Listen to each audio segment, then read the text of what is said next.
Saudara, sepanjang hari ini saya memberikan tema besar kesetiaan. Saya khotbah tentang kesetiaan. Di ibadah pagi jam 1, saya bicara tentang hamba yang benar. Firman Tuhan di Lukas 16 berkata, kalau kita setia pada perkara kecil, kita juga akan setia pada perkara besar. Kalau kita itu benar dalam perkara kecil, maka kita juga akan benar dalam perkara-perkara yang lebih besar. Ada 4 area kesetiaan yang kita perlu pertimbangkan dalam hidup ini.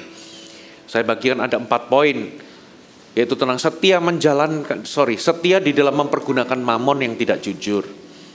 Yang kedua, setia terhadap milik orang lain. Dalam perspektif Tuhan, kalau kita itu setia sama milik orang lain, maka apalagi milik kita sendiri. Kalau kita setia sama harta orang lain, maka Tuhan akan mempercayakan kita harta kita sesungguhnya. Saya ngomong tentang pekerjaan, tentang visi. Kalau kita setia sama visi orang lain, apalagi visi pribadi, Tuhan akan bangun visi kita.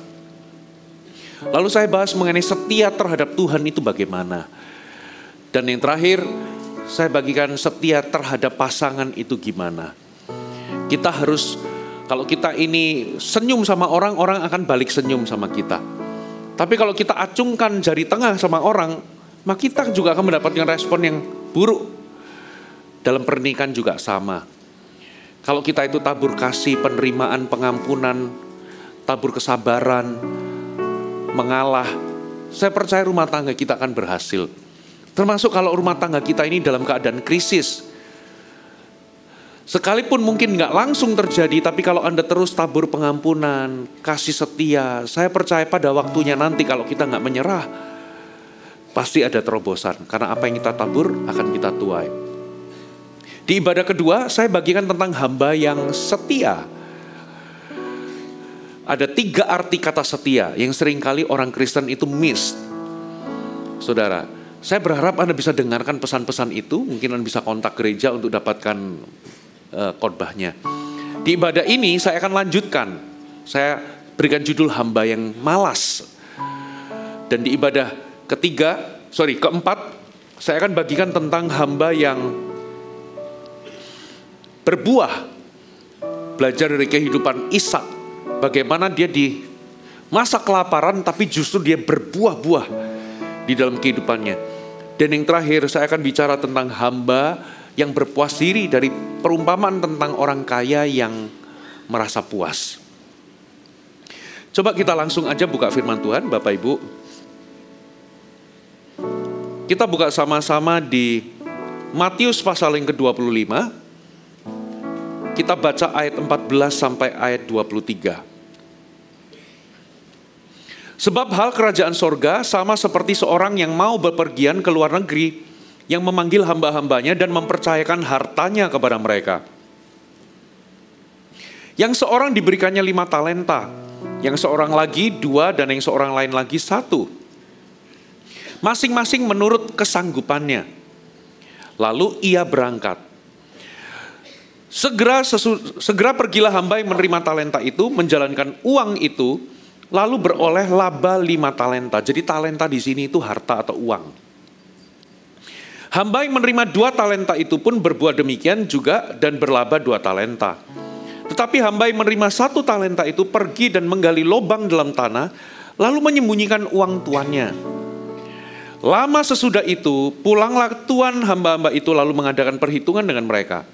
Hamba yang menerima 5 talenta itu datang dan ia membawa laba 5 talenta. Katanya, Tuan, 5 talenta Tuhan percayakan kepadaku. Lihat, aku telah beroleh laba 5 talenta.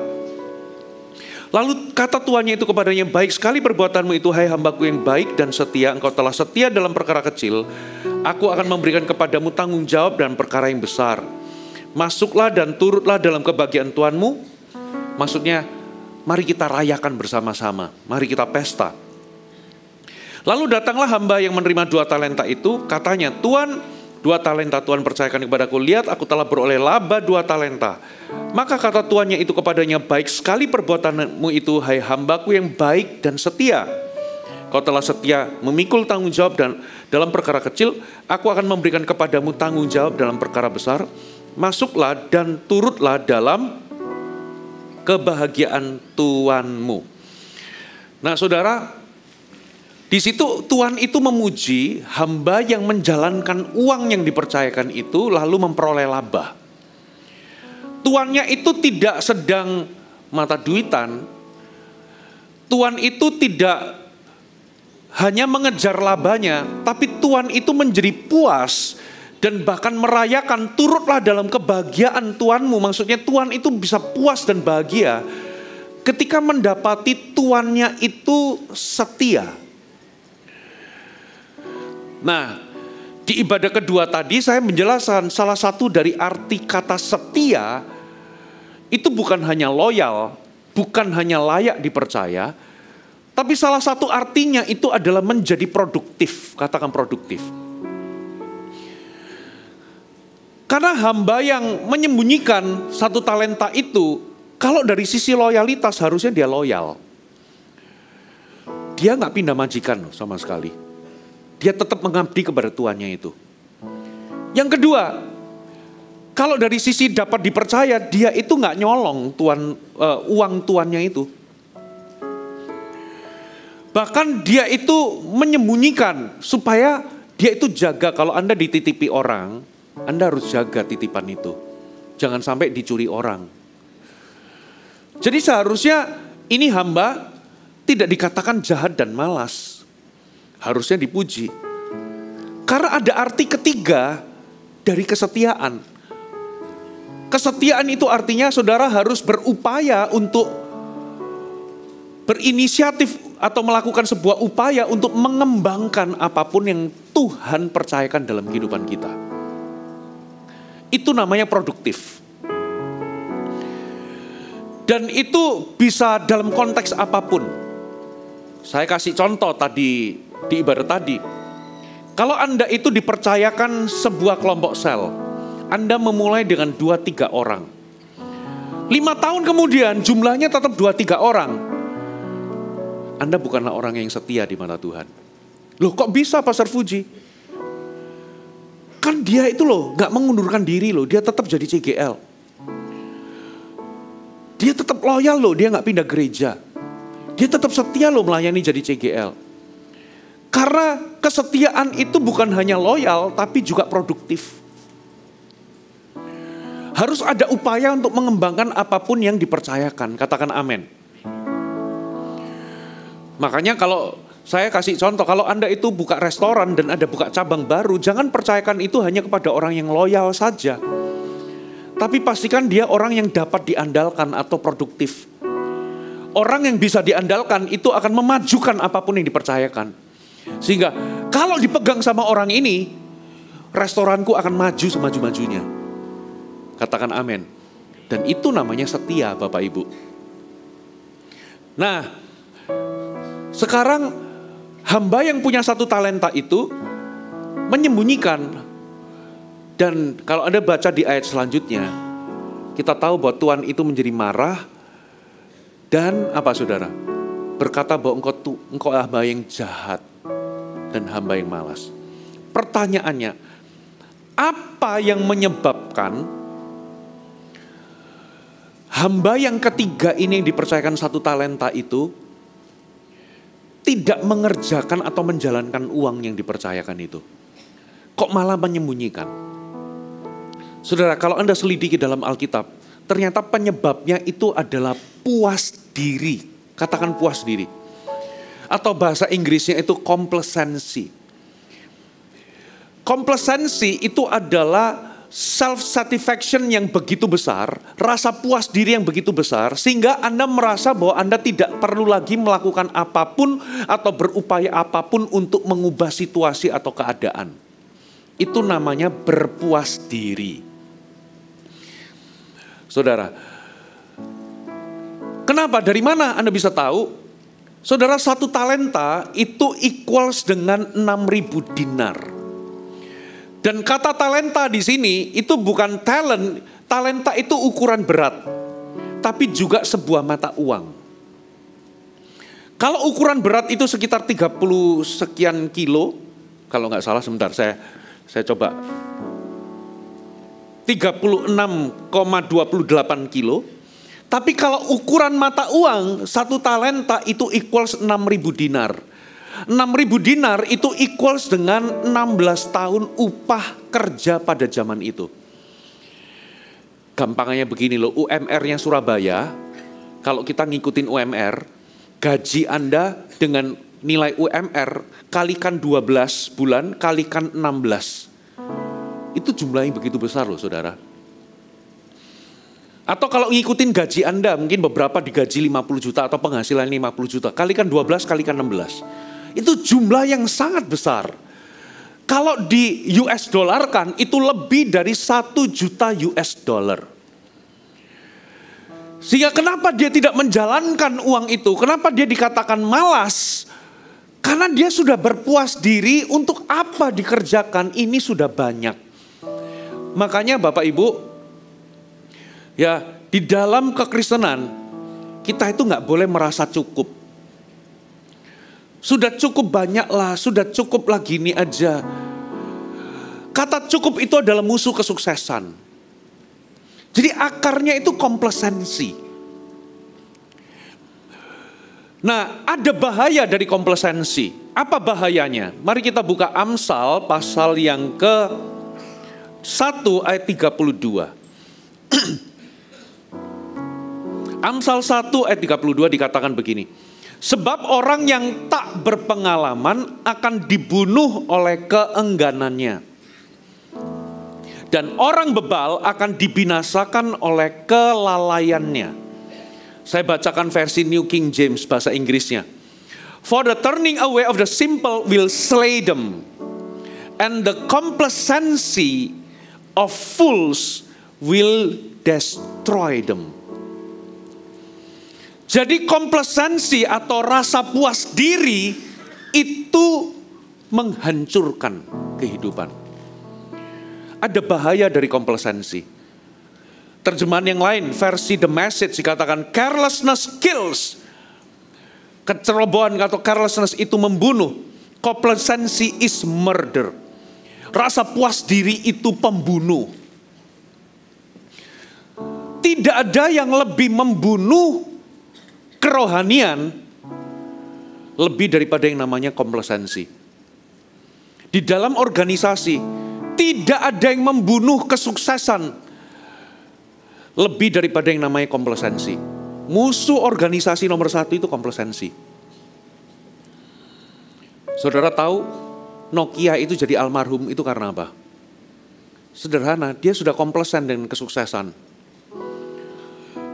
Dulu handphone nomor 1 itu Nokia. Orang kalau punya Nokia dipamer-pamerin. Sehingga dia being complacent, merasa tidak perlu berinovasi atau melakukan sesuatu. Muncullah BlackBerry generasi pertama. Dulu orang kalau ngetik pakai satu tangan, betul nggak? Begitu BlackBerry muncul, itu keypadnya komputer dimasukin di keypadnya handphone, lalu di tengahnya ada bolanya, scrollnya. Lalu ada versi BlackBerry Messenger. Kita itu bisa BBM-an tanpa bayar pulsa. Nggak makan pulsa. Cuman kita harus unduh aplikasi itu. Modal internet. Almarhumlah Nokia. Orang kalau pakai BlackBerry dipamer-pamerin. Betul atau betul? Kesuksesan, ingat tidak ada yang namanya gini, musuh kesuksesan. Masa depan itu adalah sukses masa kini. Being complacent, udah merasa puas diri, tidak ada lagi sense of urgency, perasaan mendesak untuk melakukan perubahan. Tinggal tunggu waktu. Muncullah yang namanya generasi pertama iPhone. Inovasinya iPhone itu apa? Nggak ada keypad sama sekali. Semua handphonenya itu isinya layar atau kaca. Betul? Keypadnya di mana? Ya di dalam program itu. Makanya waktu pertama kali kita belajar mungkin pakai handphone yang nggak ada keypadnya, model begini. Awal-awal kita sulit ngetiknya, betul nggak? Tapi begitu generasi pertama iPhone muncul, handphone itu kaca semua, nggak ada keypadnya. Almarhumlah BlackBerry. Musuh organisasi terbesar itu adalah kesuksesan. Karena kesuksesan itulah yang membuat kita complacent.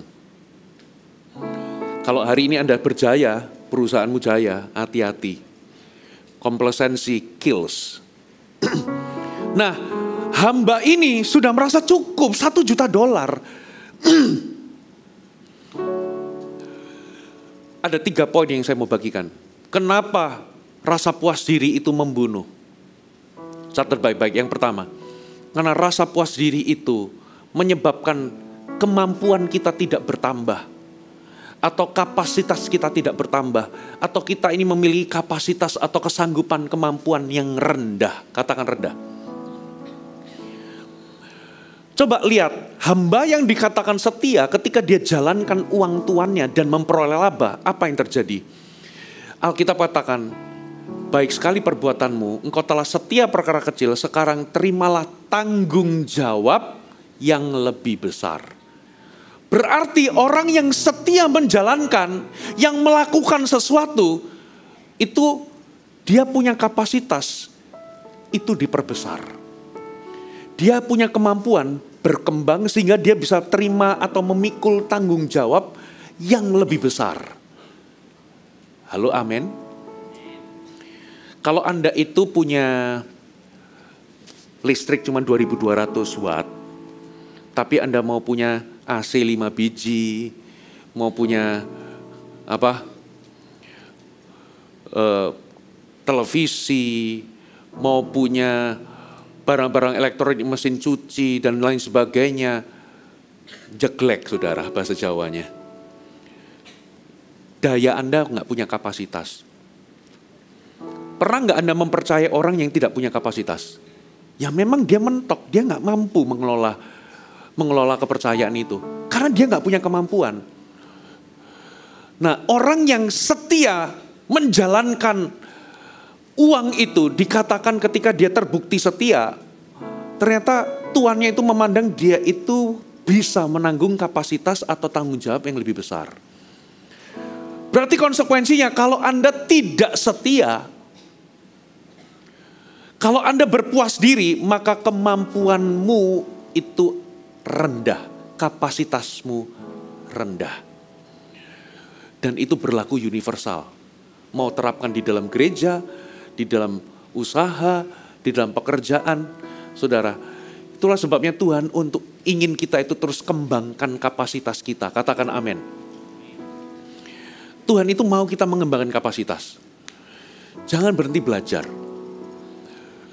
Sampai hari ini, Bapak Ibu, saya tadi siang saya cerita, saudara saya itu tahu bahwa saya itu terbatas, saya itu nggak pandai bicara sebetulnya. Dari sejak saya jadi full time, saya itu kalau persiapan khotbah itu berjam-jam dan saya ketik satu persatu. Saya bisa nggak khotbah tanpa catatan? Bisa. Tapi saya sengaja ketik supaya apa? Memperkaya saya itu punya kosakata. Saya ketik, saya file sampai hari ini. Until today. Yang kedua, dulu waktu saya diutus pergi ke Manado, saya itu gak ngerti gimana ngelola gereja, gak ngerti tentang bagaimana mengembangkan gereja. Nabrak sana, nabrak sini. Karena apa? Gak ngerti apa-apa. Saya umur 22 tahun waktu diutus ngerintis Manado. Masih muda. Apa yang saya lakukan? Saya mau belajar kepemimpinan. Saya ngajar kepemimpinan. Karena dengan saya ngajar kepemimpinan, walaupun saya tidak terlalu mumpuni, tapi dengan saya ngajar, saya akan belajar. Saya baca buku sampai hari ini. Sebulan itu paling nggak saya akan belajar, saya akan dengerin atau baca buku, dengerin khotbah tentang leadership, saya catat, saya ketik. Karena saya mau berkembang di dalam kepemimpinan. Di masa pandemi ada tawaran, mau nggak S2? Saya ambil, karena saya hidup cuma sekali. Oh saudara, ngambil S2, itu makan nggak bisa tidur, tidur nggak bisa makan, jungkir balik. So many sleepless night. Besok mau khotbah nih, Sabtunya itu nggak tidur semalaman kerja tugas. Besok khotbah 5 kali, pulang udah capek, nggak tidur begadang. Karena saya tipe orang kalau belum selesai nggak bisa tidur. Baru selesai, karena besoknya harus submit project. Dan itu bukan sekali 2 kali, 2 tahun saudara. Pertanyaan, kok mau sih Pastor Puji repot-repot? Aku mau berkembang. Terus di masa pandemi itu, Karena gereja Jabodetabek bertumbuh, saya ngerasa ada beberapa teman-teman saya terbeban, beberapa regional. Saya mau bagi ilmu, saya mau bantu. Saya datang ke Pastor Filipko, saya kok terbeban sama regional ini harusnya bisa begini. Oke, dikasih surat tugas, kamu mentor. Tiap kali dikasih surat tugas, saya ngomong begini, thank you ya buat kepercayaannya. Tak kerjakan dengan baik. Survei langsung datang ke lokasi, ketemu sama full timer, ketemu sama gembalanya, ketemu sama beberapa pastor. Kita ngomong soal mindset, kita begini-gini, saya aturin, saya bangi. Begitu satu sudah selesai, aku terbeban lagi sama regional ini. Saya ini kerjaannya udah repot, tapi kenapa kok cari repot? Karena aku mau berkembang. Satu, ya hamba yang punya 2, dipercaya 2 sama 5, segera menjalankan.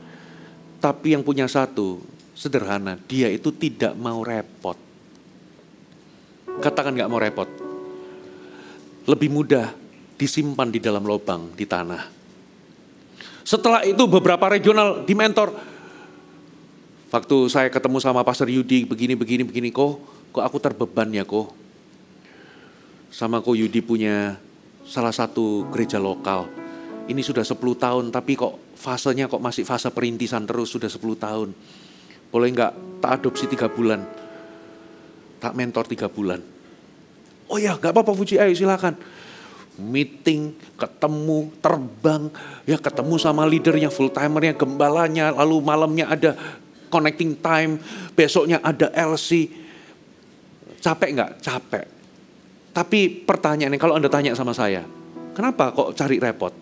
Sederhana, aku mau berkembang, itu uang sekolahku.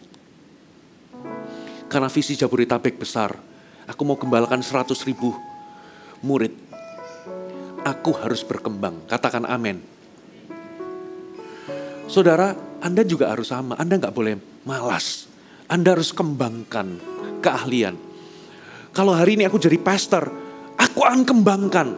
Aku mau menjadi pastor yang terus kembangkan diri supaya aku berbuah bagi kerajaan sorga. Itu namanya menjadi produktif. Katakan amin. Nah, apa akar dari hamba ini? Hamba yang punya 1 talenta itu sederhana. Hamba ini sudah being complacent, sudah merasa nyaman, merasa puas diri, tidak mau repot. Dan apa konsekuensinya? Kenapa komplasensi itu membunuh? Yang pertama, karena itu akan membuat kapasitasmu rendah. Atau Anda tidak punya kemampuan lebih. Yang kedua, catat baik-baik. Kenapa komplasensi atau rasa puas diri itu menghancurkan hidup kita? Karena rasa puas diri itu menciptakan para pengecut. Katakan para pengecut. Saudara, merasa takut itu enggak dosa. Takut itu adalah sebuah perasaan emosi yang dimiliki semua manusia. Ada amin? Takut itu enggak dosa. Saudara, kita ini bisa merasa takut. Tapi menjadi penakut atau pengecut, itu Alkitab katakan sama buruknya dengan para penyihir, pesundal, pembuat kejahatan, ya, penyembah berhala. Wahyu 21 ayat 8 berbunyi demikian. Wahyu 21 ayat 8. Wahyu pasal 21 ayat 8. Tetapi orang-orang penakut, orang-orang yang tidak percaya. Versi bahasa Indonesia sehari-hari itu enggak disebut sebagai penakut, tapi pengecut. Tetapi orang pengecut. Saya ulangi ya, tetapi orang-orang penakut, orang-orang yang tidak percaya, orang-orang keji, orang-orang pembunuh, orang-orang sundal, tukang-tukang sihir, penyembah-penyembah berhala, dan semua pendusta, mereka semuanya satu paket akan mendapat bagian dalam lautan yang menyala-nyala oleh api belerang. Inilah kematian yang kedua. Berarti penakut itu sama buruknya dengan pejinah, orang-orang sundal, penyihir, penyembah berhala, orang-orang keji. Saudara, takut itu sebuah perasaan. Kita semua memiliki perasaan takut. Tapi penakut itu sebuah sifat. Itu adalah sebuah sifat takut tentang segala sesuatu yang menyebabkan orang tersebut itu tidak melakukan yang benar atau tidak berkata benar. Itu sebuah sifat. Dan Tuhan itu tidak menentang memiliki perasaan takut, tapi menentang memiliki sifat penakut atau pengecut. Kenapa? Orang yang pengecut atau orang yang penakut tidak akan pernah melakukan kehendak Tuhan. Nah, sekarang dalam konteks hamba yang punya 1 talenta, kenapa dia itu tidak mengerjakan talentanya? Coba kita baca tadi di mana, saudara? Matius 24, sekarang kita baca ayat 24. Ayat 24 dan ayat yang ke-25. Kini datanglah juga hamba yang menerima 1 talenta itu dan berkata, Tuan, aku tahu bahwa Tuan adalah manusia yang kejam, yang menuai di tempat di mana Tuan tidak menabur, dan yang memungut dari tempat di mana Tuan tidak, apa saudara? Menanam. Karena itu, aku apa saudara? Karena itu aku apa saudara? Loh, ini gak muncul ya? Karena itu aku apa saudara? Aku takut. Terjemahan bahasa Inggrisnya saya bacakan ya. Versi New Living Translation. Dikatakan, I was afraid I will lose your money. Aku takut aku akan kehilangan uangmu. So I hid it in the earth. Look, here is your money back. Ya, karena itu aku takut dan pergi menyembunyikan talenta Tuhan itu di dalam tanah. Ini terimalah kepunyaan Tuhan. Jadi ternyata, saudara, hamba ini kenapa tidak kerjakan, selain dia being complacent, ternyata dia itu takut kehilangan, apa saudara? Uang tuannya. Ini loh kenapa komplasensi itu membunuh, karena komplasensi itu menciptakan para pengecut. Maksudnya gimana? Pernah nggak Anda itu ketemu sama orang yang takut berlebihan sehingga dia itu tidak melakukan apa-apa? Takut tentang segala hal. Saudara, definisi keberanian itu bukan berarti Anda nggak merasa takut. Tapi Anda tetap melangkah sekalipun takut, itu namanya keberanian. Katakan amin. Jadi orang ini takut untuk menjalankan uang. Pernah nggak Anda ketemu sama orang kepengen bisnis ini, tapi nggak pernah jadi karena apa? Dia nggak pernah melangkah. Takut rugi. Takut kalau bangkrut gimana? Takut kalau nggak sukses gimana? Pernah nggak Anda ketemu sama orang, aku kepengen jadi pengusaha atau entrepreneur. Aku bosan jadi pegawai terus. Tapi itu cuma sebatas impian. Karena apa? Dia kepengen jadi pengusaha, tapi nggak pernah berani melangkah keluar dari pekerjaan dan merintis usaha. Pernah nggak Anda ketemu sama orang yang selalu takut? Ciri-ciri pengecut, yang pertama, catat baik-baik. Pengecut itu sebuah sifat. Yang pertama, tidak berani mengakui kesalahan. Hamba ini bukannya mengakui kesalahan, tapi dia malah menyalahkan tuannya. Aku tahu engkau itu tuan yang kejam. Engkau itu menuai di tempat engkau nggak menanam. Engkau itu memungut di tempat engkau tidak menabur. Yang kedua, tidak berani minta maaf. Pengecut itu selalu nggak berani minta maaf. Kata maaf itu sederhana ya. Coba lihat, ada nggak permintaan maaf dari hamba yang punya 1 talenta ini? Nggak, dia malah salahkan tuannya. Yang ketiga, ciri-ciri pengecut itu lari dari masalah. Saudara, dalam hidup ini pasti ada masalah. Tapi Tuhan itu ingin kita menghadapi masalah kita. Ciri-ciri keempat, penakut itu apa saudara? Pengecut. Kalah sebelum bertarung, menyerah sebelum mencoba. Dia ini menyembunyikan karena dia takut menjalankan, kalau nanti dijalankan, nanti kalau rugi gimana? Kalau uangnya hilang gimana? Bapak Ibu, keberhasilan itu adalah ketika Anda keluar dari zona aman, masuk ke zona iman. Halo, amin. Memang dengan dia tidak melakukan apa-apa, dia nggak akan kehilangan talenta itu, tapi dia juga nggak akan mendapatkan apapun. Tidak akan mendapatkan laba. Saudara, kita nggak boleh takut. Alkitab katakan, ketakutan itu bukan dari Tuhan. Tapi Tuhan itu memberikan kita apa saudara? memberikan kita roh kasih, ketertiban, dan sound of mind. Kata ketertiban itu kasih yang roh yang membangkitkan kasih dan ketertiban. Kata ketertiban itu sound of mind. Pikiran kita kalau nggak sound, kalau nggak sehat, itu bisa overthinking, dan overthinking itu menyebabkan kita ini menjadi ragu-ragu dan tidak pernah melangkah. Ada beberapa orang itu sudah terima janji Tuhan, sudah terima rema, tapi sayangnya dia nggak pernah melangkah dari apa yang Tuhan katakan. Akibatnya apa? Dia nggak pernah lihat ada mujizat, nggak pernah lihat ada keberhasilan. Tengok kanan kiri, jangan takut. Nah, komplasensi itu menciptakan para pengecut. Ya, sifat pengecut itu kenapa sama buruknya dengan para pendusta dan lain sebagainya?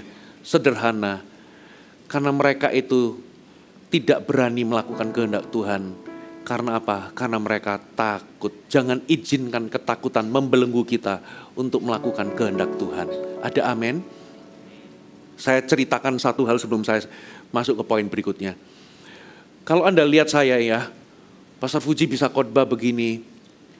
Tahu nggak ketakutan saya terbesar? Itu adalah berdiri di depan umum. Saya itu punya fobia, saudara. Tapi banyak orang nggak tahu. Fobia saya itu karena masa kecil saya punya trauma. Sehingga kalau saya di depan umum, saya itu nggak bisa ngomong. Pernah loh, sometimes beberapa waktu yang lalu, saya itu pernah. Saya udah khotbah di depan begini. Tiba-tiba ada satu momen. Saya ngomong di depan kedukaan. Tiba-tiba nggak bisa ngomong. Terkunci karena grogi berdebar-debar nggak bisa ngomong, saudara. Istri saya sampai Kak Fuji kenapa ini? Berhenti nggak bisa ngomong, nafas tersengal-sengal. Muncul fobia ketakutan masa kecil saya muncul tiba-tiba, nggak bisa dikontrol. Doa di depan umum pernah nggak ngomong grogi ke bata-bata? Pernah, sekalipun saya udah khotbah ribuan orang. I tell you, itu kelemahan saya terbesar.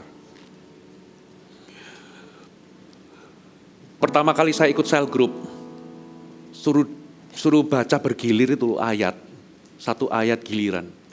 Saya nggak bisa selesaikan kata-kata, grogi, nggak bisa ngomong. Satu kali pernah, ketika saya setia, saya bangun hubungan pribadi sama Tuhan, saya ke bukit doa, tiba-tiba Tuhan ngomong lewat firman, kamu akan jadi worship leader. Wah, masa sih?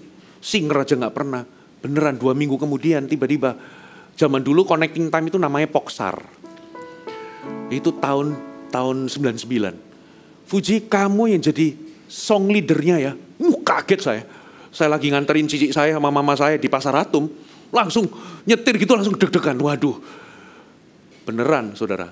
Hari itu saya mules, stres, dingin. Akhirnya saya punya prinsip, saya maju pimpin worship leader. Saya jadi worship leader, saya tidak mau melek. Karena kalau melek, habis. Saya menyembah Tuhan, saudara. Menyembah, pimpin penyembahan. Dulu itu lagu awalnya nggak langsung praise, penyembahan, terus praise, penyembahan lagi. Mimpin penyembahan, pokoknya saya ingin menyembah dalam sekali, saya nggak mau melek. Itu ya. Nah, penyembahan pimpin, waduh luar biasa penyembahannya, sampai orang singer-singer di belakang itu menyembah sambil lompat-lompat. Oh, haleluya gitu. Karena ininya triplek agak tipis, jadi agak goyang. Saya kok pusing ya gara-gara goyang. Saya akhirnya mau pegangan meja ini, mimbar ini, begitu saya mau pegangan gini. Loh kok nggak ada? Tapi saya nggak mau melek, saya maju. Saya cari, kok nggak ada mimbarnya? Akhirnya saya memberanikan diri untuk buka mata. Begitu saya buka mata, ternyata sepanjang penyembahan saya itu noleh ke samping begini. Oh ramai. Jadi waktu saya cari mimbar itu saya begini.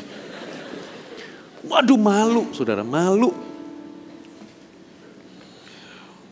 Terus di sel group itu, ada anggota sel group yang Sweet 17 pula. Minta karena saya itu dijadikan song leader, kamu yang jadi MC ya. Aduh aku itu gak bisa. Jangan orang lain, ayolah Fuji, gak ada orang lain lagi jadi MC. Beneran saudara, saya ya udah saya terima. Waduh grogi, malu. Gak bisa saya itu di depan itu ngomong. Akhirnya ada momen bener-bener ayo orang tua maju ke depan. Gitu ya, potong siap-siap untuk terima kue. Nah, sebelum ke sana mari kita tiup lilin.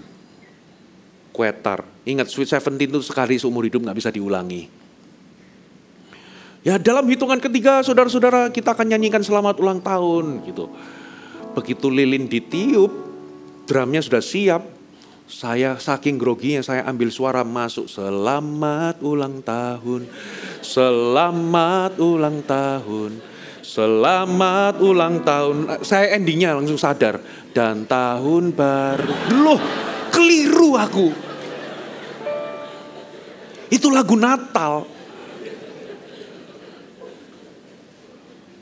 Waduh, teman-teman di luar itu cekikian begitu. Waduh, saya ngomong sama pemain keyboardnya, kenapa kok nadanya diterusin? Saya grogi, saudara. Tapi saya mau katakan satu, keberanian itu bukan berarti Anda tidak pernah merasa takut. Tapi keberanian itu definisinya, Anda takut tapi Anda tetap melakukan kehendak Tuhan. Ada amin? Khotbah, pertama kali saya dipercaya khotbah. Aduh saudara, mules, stres saya itu 2 tahun, saya tiap kali mau naik jadi song leader, itu selalu mules. Mulesnya itu bukan karena diare atau apa, tegang atau stres. Saya dulu gak ngerti aja kok tiap kali kok mules. Karena itu kelemahan saya. Saudara. Tapi ketakutan tidak boleh membatasi kita melakukan kehendak Allah. Ada amin? Saya kasih challenge ya. Lakukan sesuatu apa yang Anda paling takuti. Anda takut apa? Disuruh sharing, disuruh doa, jadi CGL. Makin Anda merasa takut. Saudara, ngomong aku akan lakukan kehendak Tuhan. Keberanian itu artinya bukanlah tidak pernah takut, tapi sekalipun kau takut, engkau tetap melangkah. Katakan amin. Yang ketiga, yang terakhir. Kenapa komplasensi itu menghancurkan? Kenapa rasa puas diri itu menghancurkan? Yang ketiga, karena rasa puas diri itu selalu, komplasensi always comes with a price. Selalu mendatangkan konsekuensi. Selalu ada harganya. Apa harganya? Coba kita baca tadi sampai di mana? Ayat yang ke berapa? Kita baca sampai 25 ya, kita baca ayat 26 sampai 30. Matius. Maka jawab tuannya, hai kamu hamba yang jahat dan malas. Jadi, kamu sudah tahu bahwa aku menuai di tempat di mana aku tidak menabur. Dan memungut dari tempat di mana aku tidak menanam. Karena itu, sudahlah seharusnya uangku itu kau berikan kepada orang yang menjalankan uang. Supaya sekembaliku aku menerimanya serta dengan bunganya. Sebab itu ambillah talenta itu daripadanya. Berikanlah kepada orang yang mempunyai 10 talenta itu. Karena setiap orang yang mempunyai kepadanya akan diberi. Sehingga ia berkelimpahan. Tetapi siapa yang tidak mempunyai, apapun juga yang ada padanya akan diambil. Perhatikan. Apapun juga yang ada padanya akan diambil daripadanya. Dan campakkanlah hamba yang tidak berguna itu ke dalam kegelapan yang paling gelap. Di sanalah akan terdapat ratap dan kertak gigi. Saudara, apa yang paling kita takuti? Itu adalah kalau Tuhan itu gak memberikan kepercayaan. Once kepercayaan Tuhan dicabut dalam hidup kita, tamat riwayat kita. Itu yang saya namakan God's approval dalam hidup kita. Perkenanan Tuhan atau kepercayaan Tuhan dalam hidup kita. Kalau saya itu berkata begini loh, Pastor Philip, saya punya planning lakukan ini, lakukan itu, lakukan ini. Menurut Pastor Philip gimana? Kalau Pastor Philip berkata, go for it Fuji, I give you my blessing. Itu bukan karena Pastor Philip itu tiba-tiba kirim transfer duit ke saya. Tapi kata blessing di situ adalah God's approval, memberikan saya kepercayaan dan restu. Go for it. Tapi kalau Pastor Philip ngomong gini, kalau kamu tetap lakukan, silahkan lakukan, tapi I'm not with you. Itu berarti Pastor Philip gak berkenan. Gak ada perkenanan dengan apa yang saya lakukan atau rencanakan. Silahkan kalau memang mau, silahkan jalan, tapi I'm not with you. Itu namanya aku gak dikasih restu dan kepercayaan untuk melakukannya. Tuhan itu sama. Kalau kepercayaan Tuhan itu dicabut dari hidupmu, sudahlah, Anda mau ngoyo lakukan apapun. Nggak ada hasilnya. Karena kepercayaan Tuhan dalam hidupmu diambil. Complacency itu comes with a price. Harganya adalah Tuhan mencabut kepercayaan atas hidup Anda.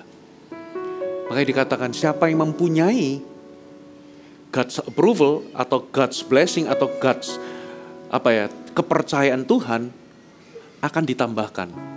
Tapi yang tidak mempunyai, segala apapun yang ada padanya itu malah diambil. Makanya Bapak Ibu, konsekuensinya terlalu mahal.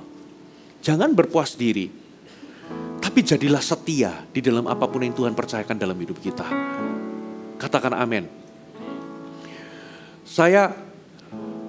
Di sini saya itu percaya loh, ada orang-orang tertentu itu diambil kepercayaan atau talentanya dalam kehidupannya.